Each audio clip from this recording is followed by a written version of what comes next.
નર્મદા જિલ્લામાં પ્રજા ભોગવી રહી છે મુશ્કેલી, ક્યારે આવશે નિરાકરણ? બનાસકાંઠા જિલ્લામાં ડીસા તાલુકા સરપંચ સંગઠને ટીડીઓને આપ્યું આવેદનપત્ર। ગ્રામ પંચાયતના વિકાસલક્ષી પડતર પ્રશ્નોને લઈને સરપંચે આપ્યું આવેદનપત્ર। પ્રધાનમંત્રી આવાસ યોજનાનું સર્વે, મનરેગામાં મટીરીયલ હલકી ગુણવત્તાવાળું, પેવર બ્લોક, ગામતળ તળાવ, શમશાનમાં ભૂમિ નિયમ કરવા સહિત અનેક પ્રશ્નોને લઈને આપ્યું આવેદનપત્ર। જો પ્રશ્નોનું યોગ્ય નિરાકરણ નહીં આવે તો આવનાર સમયમાં ગાંધી ચિંધ્યા માર્ગે આંદોલન કરવાની સરપંચોએ ઉચ્ચારી ચીમકી। ડીસા તાલુકા નવાગામ સરપંચ કુંવરજી ઠાકોર, અમે સૌ સરપંચો સાથે મળી અને જે સરપંચોની જે વેદના, જે અમારી માંગો, જે ગામે અમને પ્રતિનિધિત્વ આપ્યું છે, તે છેવાડાના માનવ સુધી અમે રોડ, રસ્તા હોય, આવાસ યોજના હોય કે જે નાના લાભો હોય કે જે પ્રજાએ અમને આશયથી ચૂંટ્યા છે, એ આશયના લાભોથી અમે વિચિંત છીએ। તો તેના માટે અમે તાલુકા વિકાસ અધિકારી સાહેબને પણ આવેદનપત્ર આપ્યું છે। એના માટે અમે ઉચ્ચ રજૂઆત કરવા માટે બધા સાથે મળીને પાલનપુર ડીડીઓ સાહેબ, કલેક્ટર સાહેબ સાથે પણ અમે જઈ રહ્યા છીએ। અમારી માંગો મનરેગા યોજનાની અંદર જે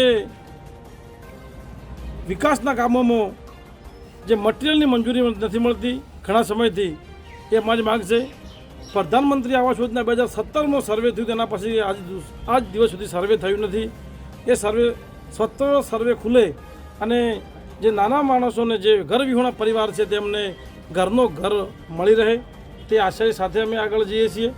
બીજું કે જે ગરીબોને જે વિચિંત છે, જે આ ભારતમાં જે વસ્તી વધારો થઈ રહ્યો છે, એમ ગામડામાં પણ વસ્તીનો દર વધી રહ્યો છે।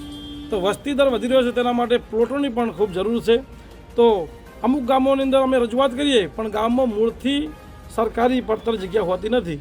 એટલા માટે અમારી એ પણ રજૂઆત છે કે સ્મશાન ભૂમિઓ નિયમ થાય, ગામના તળાવો નિયમ થાય। જો ગામના તળાવો નિયમ થાય તો પાણી ભૂગર્ભની અંદર ઊંડા ઉતરી રહેશે।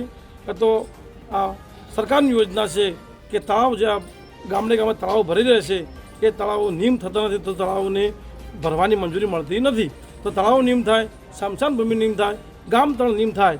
એની પણ અમે જો જમીનની લેવડ દેવડ કરવાની હોય તો ઉચ્ચ અધિકારી, જે બીજા ગામમાં સરકારી પડતર જગ્યા હોય અને જે ગામમાં નથી, તે ગામમાં તેમના રીતે ઉલટફેર કરી અને અમને ન્યાય આપે।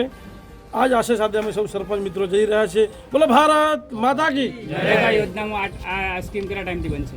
કઈ ગ્રામ પંચાયતની કઈ સ્કીમ? નરેગા યોજના તમે કહો? નરેગા યોજના ચાલુ છે, પણ જે મંજૂરી મળતી નથી, કે જે લેબરોની મંજૂરી, વ્યક્તિગત મંજૂરી મળતી નથી, અને જે રોડ, રસ્તા, સીસી છે, ગામને તળાવ છે, રસ્તા માટેની મંજૂરી મળતી નથી।